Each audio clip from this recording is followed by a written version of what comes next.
잠깐! 영상에 대한 질문 또는 이 마케터를 더 알고 싶다. 더보기란 혹은 고정 댓글 참고해주세요. 안녕하세요. AMPN 글로벌 마케터 조우현입니다. 오늘은 브랜드 마케팅 딜레마에 빠지신 분들을 위해 짚어봐야 할 브랜드 전략을 알려드리도록 하겠습니다. 먼저 목차를 한번 살펴보겠습니다. 첫 번째 브랜드 마케팅 전략이란, 둘째 매체별 특성, 세 번째는 브랜드 상황에 따른 미디어 믹스, 네 번째는 성공 사례입니다. 첫 번째로 브랜드 마케팅 전략에 대해서 알아보도록 하겠습니다. 브랜드 마케팅 전략은 경쟁사와의 차별화를 위해 브랜드 광고를 통해 알리는 방법으로 경쟁에서 유리한 위치를 구축하는 것을 목표로 합니다. 이를 위해 주요한 목표는 차별화된 브랜드 이미지를 형성하여 소비자들의 선호도를 높이는 것입니다. 아직 어려우시죠? 예시로 쉽게 설명해 드리도록 하겠습니다. 여러분은 사이다 하면 어떤 브랜드가 생각나시나요? 바로 칠성사이다라는 브랜드가 떠올리실 건데요. 칠성사이다는 초록색의 이미지와 함께 시원함과 톡 쏘는 느낌을 상징하는 브랜드로 유명합니다. 다른 브랜드의 여러 사이다가 있더라도 많은 사람들은 칠성사이다를 더 생각할 텐데요. 즉 동일한 탄산 음료라도 칠성사이다의 브랜드의 선호도가 높기 때문에 소비자들은 칠성사이다를 더 많이 구매하게 되는 것이죠.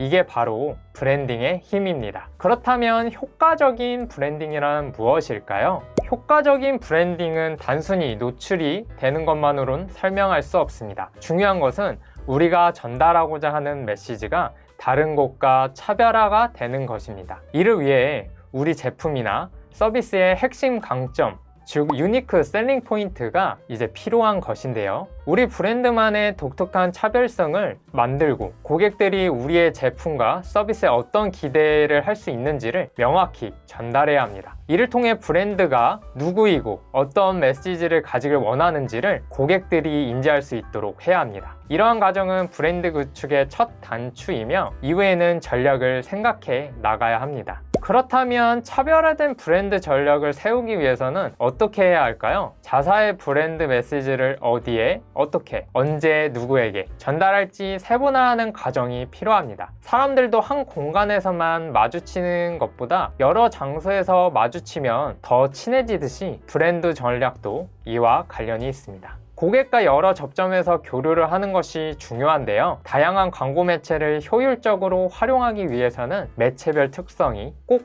파악해야 할 부분입니다. 매체별 특성 한번 이제부터 알아보도록 하겠습니다. 매체별 특성은 세 가지 기준에서 크게 노출량과 유입량, 전환으로 나누어 설명드릴 수 있는데요. 자신의 브랜드에서 어느 것이 필요하냐에 따라 매체 선택이 달라질 수 있습니다. 첫 번째로 아직 브랜드를 모르는 인지 단계에서는 노출량에 특화된 매체가 브랜딩을 하는데 효과적인데요. 이에 적합한 매체로 다양한 광고들이 있지만 대표적으로 GDN이 있습니다. GDN의 경우 뉴스지면, 구글 매체, 유튜브 등 가장 많은 제휴지면을 보유하고 있어서 그만큼 노출량이 많다는 장점이 있습니다. 다음은 남녀노소 모두가 사랑하는 유튜브인데요. 여러 영상 광고 형태로 노출이 됩니다. 인스트림 광고에서는 5초 뒤 스킵이 가능한, 그리고 또 건너뛸 수 있는 광고와 15초 동안 강제로 시청하게 하는 건너뛸 수 없는 광고가 있습니다. 또한 영상 시청 시 중간중간에 등장하는 6초 동안 스킵이 불가한 범퍼 애드도 있습니다. 대표적으로 이 두 가지 형태로 광고가 많이 진행하고 계시는데요. 영상을 보기 전에 무조건 시청할 수밖에 없는 형태는 브랜드의 인지도에 쌓는 데 도움을 줄 수 있고요. 그리고 이 특성에 맞춰서 영상을 준비해 주시는 게 좋습니다. 5초 뒤 스킵이 가능한 광고의 경우는 시간 내에 강렬한 임팩트를 주는 것이 중요합니다. 15초 동안 강제로 시청이 가능한 것은 지루하지 않고 흥미를 느낄 수 있는 메시지를 전달하는 것이 중요하죠. 세 번째는 카카오입니다. 23년도 1월로 조사 결과 카카오는 약 5천만 인구 중에 4,790만 명이 이용하고 있다고 합니다. 그만큼 점유지명과 유저가 많기 때문에 브랜딩 매체로 적합한데요. 많은 사람이 이용하지만 특히 3040 여성분들이 카카오 선물, 카카오페이 등을 잘 활용하는 편입니다. 카카오는 사례를 설명드릴 때 아래에서 더 자세히 살펴보겠습니다. 다음 두 번째로 유입량입니다. 유입량은 광고를 보고 클릭한 사람이 홈페이지로 유입되는 것을 말하는데요. 유입은 CTR 클릭률과 관련이 있습니다. 클릭률을 높일 수 있는 매체 중에선 소셜미디어인 페이스북, 인스타그램, 그리고 네이버 GFA가 있는데요. SNS 광고 타겟팅은 국가나 지역, 그리고 위치, 연령, 성별 등의 인구 통계와 관심사, 디바이스 등에 따라 설정할 수 있는 장점이 있습니다. GFA의 경우에는 구매의도 타겟팅이라고 해서 네이버 쇼핑을 기반으로 네이버 내부 알고리즘을 반영해서 조금 더 구매 의사가 있는 유저들에게 광고 노출이 가능하고요. 그러면 유입량과 함께 판매 전환도 자연스럽게 늘어날 수 있게 되는 것이죠. 마지막으로 전환입니다. 전환을 증가시켜 로아스를 올려야 하는 브랜드라면 리타겟팅 광고도 필수 부분인데요. 리타겟팅을 할 수 있는 대표적인 매체로는 SNS 광고와 배너 광고가 있습니다. 이미 SNS 광고를 이용 중이시라면 리타겟팅 전문 매체인 ADN과 크리테오, 모비온 등 배너 광고도 추가 확장하는 것을 추천드립니다. ADN 배너의 경우 이탈 방지 솔루션이 있는데요. 사용자가 뒤로 가기를 누르거나 나가려고 했을 때 이벤트 상품이나 혜택 등을 다시 한번 보여주는 것입니다. 크리테오는 홈페이지 방문 후 클릭했던 제품들이 여러 언론사를 따라다니면서 전환을 유도할 수 있습니다. 다음으로 모비오는 저렴한 CPC 단가로 유입과 전환을 일으킬 수 있습니다. 경쟁사 모수도 활용이 가능한 부분 잊지 마시기 바랍니다. 이렇게 배너 광고의 리타겟팅 강점을 활용한다면 타겟에게 구매를 유도하며 전환을 향상하는 데 도움이 될 수 있습니다. 방금 설명드린 브랜드 마케팅 전략 그리고 매체별 특성 기억하실 거예요? 이것을 고려하여 믹스하는 것이 중요한데요. 더 쉽게 이해할 수 있도록 브랜드 상황에 따른 미디어 믹스 예시를 한번 살펴보겠습니다. 첫 번째 예시입니다. 가상의 A 브랜드는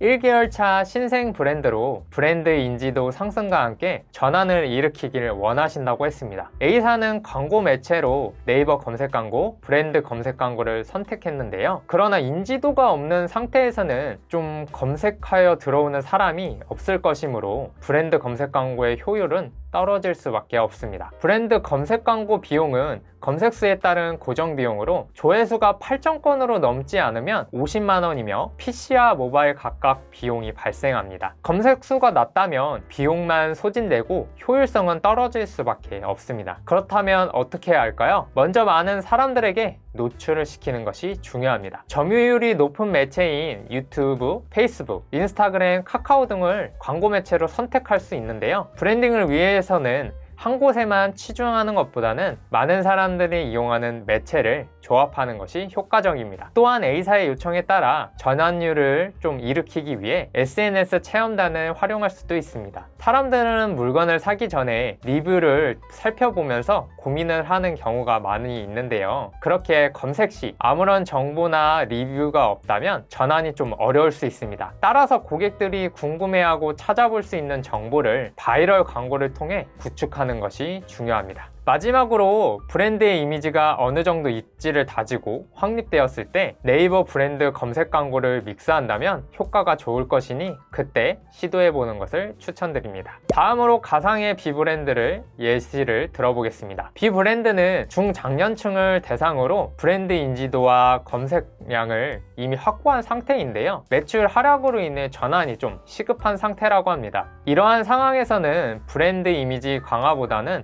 구매에 집중하는 것이 좋을 것입니다. B브랜드사에서 고려 중인 매체는 SNS로 더 많은 적정 타겟을 확보하기를 원합니다. 그렇다면 40, 50대가 가장 많이 이용하는 네이버 밴드를 활용할 수 있는데요. B브랜드사의 매출 상승을 위해서는 기존 고객뿐만 아니라 신규 고객을 확보하기 위해 매체 확장을 고려해야 합니다. 앞서 언급한 타겟 접점이 높은 네이버 밴드 외에도 카카오를 통해 광고를 확장할 수도 있습니다. 카카오 광고는 크게 비즈보드, 디스플레이, 카카오톡 채널, 쇼핑 등으로 나누어져 있습니다. 대표적으로 비즈보드와 디스플레이 광고인 카카오 모먼트를 간단하게 설명해 보겠습니다. 먼저 비즈보드는 카카오톡 채널 리스트 상단에 고정된 배너 광고인데요. 이 광고는 카카오톡 채팅 목록 안에서 노출이 되어 이탈을 최소화하고 방문과 전환을 촉진하는 데 도움을 주고 있습니다. 카카오 모먼트는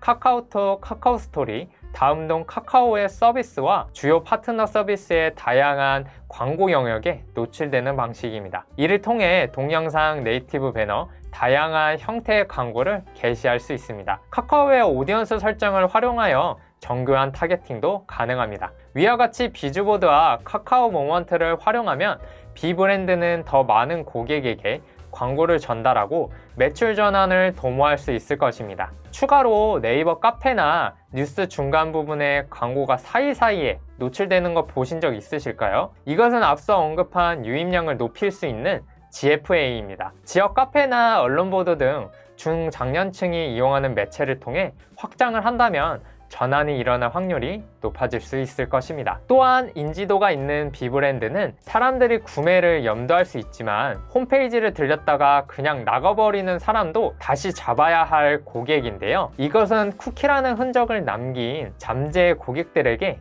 리타겟팅 매체를 추가함으로써 이런 이탈 고객을 방지할 수도 있습니다. 방문했던 소비자들에게 광고를 노출함으로써 다시 한번 구매를 유도하는 저렴한 CPC를 가진 모비용과 클릭했던 제품들이 여러 언론사에 따라다니며 보여주는 크리테오 등의 매체를 활용한다면 전환에 도움이 될 수 있습니다. 마지막으로 미디어 믹스 성공 사례를 가지고 왔는데요. 해당 업체는 휴대폰 케이스를 판매하는 곳으로 네이버 검색 광고와 페이스북 광고를 믹스하여 진행해 보았습니다. 기존에는 네이버 검색 광고만 단일 운영 중이었고 주 고객층은 1020 세대였기에 배너 광고보다 SNS 광고로 매체 확장을 제안드렸습니다. 결과적으로 진행 전 로아스 80%에서 240%까지 개선할 수 있었고요. 운영 전략을 살펴보시면 판매 제품 카테고리별 나누어 그룹핑을 하였고 각각 랜딩 페이지를 달리하여 이탈률을 개선할 수 있었습니다. 또한 페이스북 광고와 함께 집행하여 신규 고객을 확보하였습니다. 지금까지 브랜드 마케팅 전략으로부터 성공 사례까지 전체적으로 살펴보는 시간을 가졌는데요. 좀 도움이 되셨을까요? 하시다가 어려운 부분이 있으시면 언제든지 알려주시기 바랍니다. 그럼 여기서 인사드리겠습니다. AMPM 글로벌 마케터 조우현 대리였습니다. 감사합니다. AMPM 글로벌을 더 알고 싶나요? 저희 AMPM 글로벌은 훌륭한 마케터님들과 언제나 광고주님들을 기다리고 있습니다. 정확한 데이터 분석은 물론 1:1 맞춤 컨설팅을 통해 광고주님의 사업 성공을 도와드리겠습니다. 네이버에서 AMPM 글로벌을 검색 또는 마케팅 인사이드를 통해서 수많은 정보를 확인하실 수 있습니다. 아래 링크 혹은 전화번호로 연락 주시면 친절한 상담 도와드리겠습니다. 디지털 온라인 광고는 언제나 AMPM 글로벌과 함께!